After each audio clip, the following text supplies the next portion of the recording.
મિત્રો સ્વાગત છે તમારું અમારી ચેનલ સ્વાસ્થ્ય જાણકારી પર। મિત્રો આજનો વિડીયો નવરાત્રી ઉપર સમર્પિત છે, તો બધાને નમ્ર વિનંતી છે કે વિડીયોને સંપૂર્ણ સુધી જરૂર નિહાળજો। તો ચાલો મિત્રો વધુ વાર ન લગાડતા આપણે વિડીયોની શરૂઆત કરીએ। 2024માં નવરાત્રી એક વિશેષ મહત્વ ધરાવતો તહેવાર છે, જે આ વર્ષે અનેક શુભ યોગો સાથે આવી રહ્યો છે। નવરાત્રી હિન્દુ ધર્મમાં એક મહત્વપૂર્ણ તહેવાર છે, જેમાં 10 દિવસ સુધી દેવી દુર્ગાની આરાધના કરવામાં આવે છે। આ તહેવાર સંકટહરણ, શક્તિ અને સમૃદ્ધિનું પ્રતીક છે, અને ખાસ કરીને આ 9 દિવસ દેવીના 9 રૂપોની પૂજા કરવામાં આવે છે। મિત્રો 2024ની નવરાત્રીનું સમય અને તારીખો જાણી લઈએ। મિત્રો 2024માં નવરાત્રીનું પાવન ઉત્સવ 3 ઓક્ટોબર 2024 થી શરૂ થશે અને 11 ઓક્ટોબર 2024 સુધી ચાલશે। આ 9 દિવસમાં દિનચર્યા અને શક્તિની ઉપાસના માટે વિશેષ મહત્વ રાખવામાં આવે છે। નવરાત્રીના આ દિવસો પર કેટલાક વિશેષ યોગો અને શુભ મુહૂર્તો બનવા જઈ રહ્યા છે, જે દિવ્ય શક્તિની આરાધનાને વધુ શક્તિશાળી બનાવે છે। શારદીય નવરાત્રી 2024। મિત્રો નવરાત્રી દર વર્ષે 2 વખત આવે છે, એ તો તમને ખ્યાલ જ હશે। એક નવરાત્રી ચૈત્ર નવરાત્રી એટલે કે વસંત ઋતુમાં આવે છે, અને બીજી વાર શારદીય નવરાત્રી એટલે કે શરદ ઋતુમાં આવે છે। 2024માં શારદીય નવરાત્રી 3 ઓક્ટોબર થી શરૂ થાય છે અને 11 ઓક્ટોબરે સમાપ્ત થાય છે। શારદીય નવરાત્રીનો આ સમય શ્રેણી શરદ ઋતુમાં ઉત્સાહ અને ભક્તિ સાથે ઉજવવામાં આવે છે। તો મિત્રો હવે જોઈએ નવરાત્રીનું મહત્વ।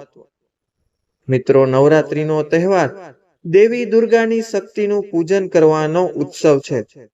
તે પૂજા માટે પ્રચલિત છે અને શક્તિની દેવી માટે આ 9 દિવસ મહાપૂજન અને ઉપવાસ રાખી દેવીના 9 રૂપોને સ્મરણ કરવામાં આવે છે।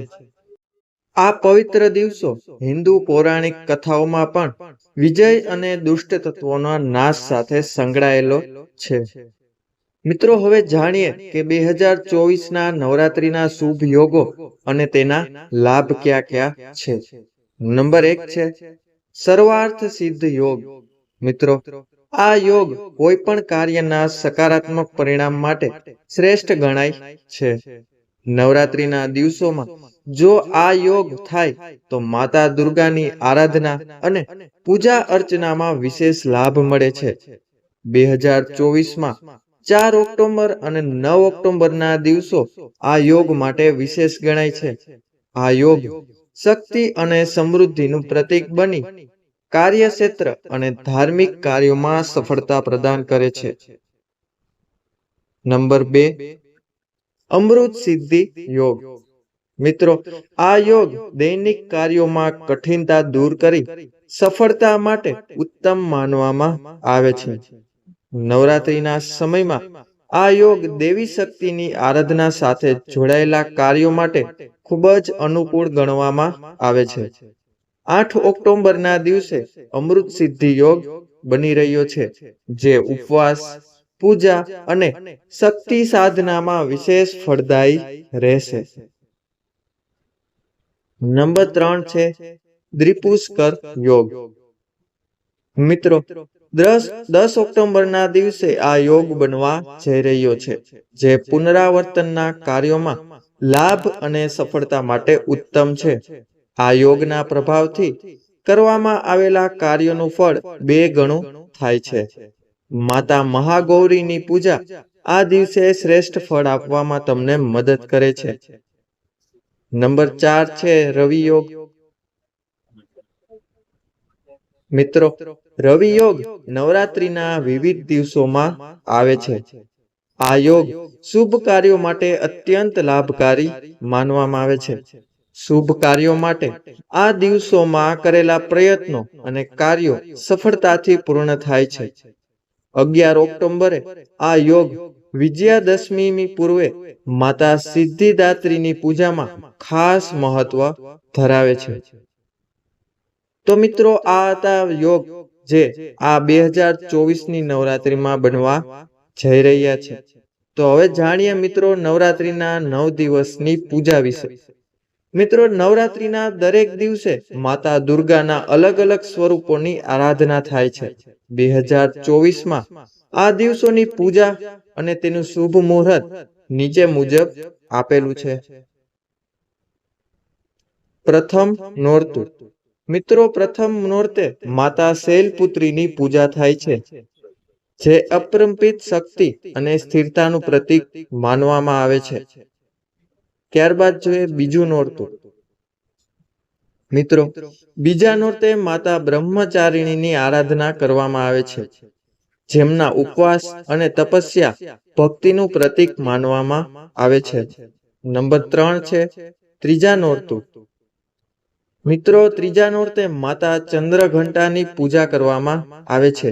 આ માતાજીને શાંતિ અને સંતુલનનું પ્રતીક માનવામાં આવે છે. નંબર 4 ચોથું નોરતું. મિત્રો આ નોરતે માતા કુષ્માંડાની પૂજા કરવામાં આવે છે. આ માતાજીને બ્રહ્માંડના સર્જક પણ ગણવામાં આવે છે. ત્યારબાદ જોઈએ નંબર 5 પાંચમું નોરતું. મિત્રો પાંચમા નોરતે માતા સ્કંદ માતાને પૂજવામાં આવે છે, જેમને માતૃત્વ અને રક્ષા માટે પ્રતીક માનવામાં આવે છે અને આ માટે તેમની પૂજા કરવામાં આવે છે. નંબર 6 છઠ્ઠું નોરતું.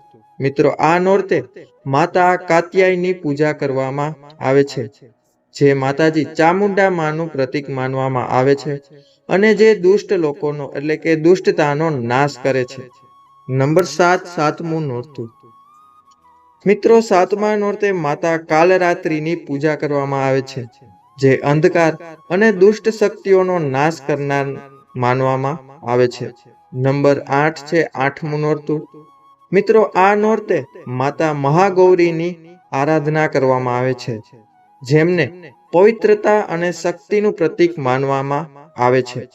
નંબર 9 અને છેલ્લું 9મું નોરતું.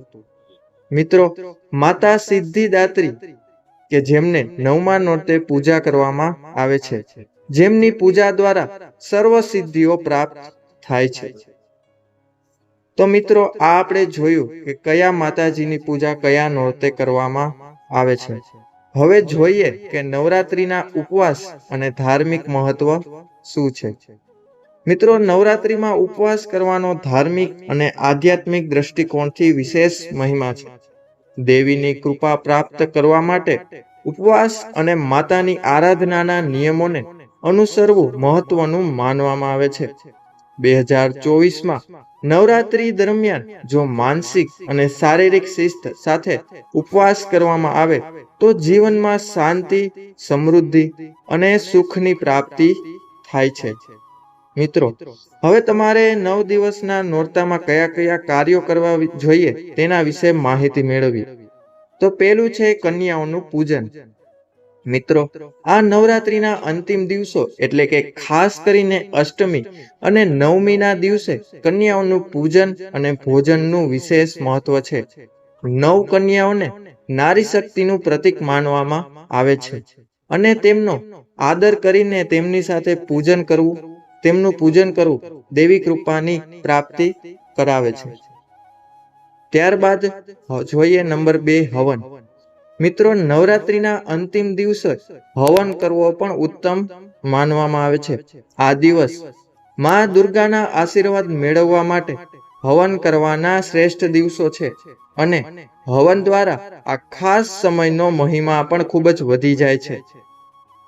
ત્યારબાદ નંબર 3 જોઈએ સમારોહ. મિત્રો 2024ની નવરાત્રી આ પવિત્ર ઉત્સવ માટે અનેક શુભ યોગો સાથે આવી રહી છે. આ સમય દરમિયાન દેવી શક્તિની આરાધના, ઉપવાસ અને ધાર્મિક કાર્યોમાં શાસ્ત્રોક્ત રીતે પૂજન કરવાથી વ્યક્તિની જીવનમાં શક્તિ, સમૃદ્ધિ અને વિજયની પ્રાપ્તિ થાય છે. ઉપરાંત તેમનું જીવન પણ ધીમે ધીમે સુખમય બનવા લાગે છે. તો મિત્રો આ હતી એ યોગો વિશેની માહિતી. જે નવરાત્રિમાં બની રહ્યા છે. અને આ ઉપરાંત અમે તમને નવરાત્રિનું મહત્વ અને તેમાં કઈ રીતે ઉપવાસ કરવો, હવન કરવો, સમારોપ કરવો તેના વિશે પણ માહિતી જણાવી.